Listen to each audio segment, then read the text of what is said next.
কাছের মানুষকে কখনো অবহেলা করো না, কারণ যখন তুমি বিপদে পড়বে এই লোকগুলোই দেখবে তোমার পাশে দাঁড়াবে। আশেপাশের যত তোমার বন্ধু বান্ধব আছে এরা হলো দুধের মাছি। যখন তোমার সুখের সময় থাকবে, যখন তোমার টাকা পয়সা আছে তখন তোমার পাশে তারা থাকবে। যখন তুমি বিপদে পড়বে তখন তুমি তাদেরকে পাবে না।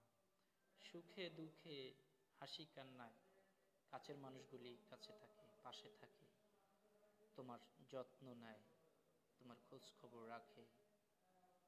সো কাছের মানুষকে কষ্ট দিতে নেয়, বিশেষ করে তোমার স্ত্রী, সন্তান, বাবা মা, ভাই বোন, আত্মীয় স্বজন, এদেরকে খুবই ভালোবাসো, তবেই তুমি সুখী হবে। মরণের পরে এরাই কাঁদবে, প্রতিবেশী নয়।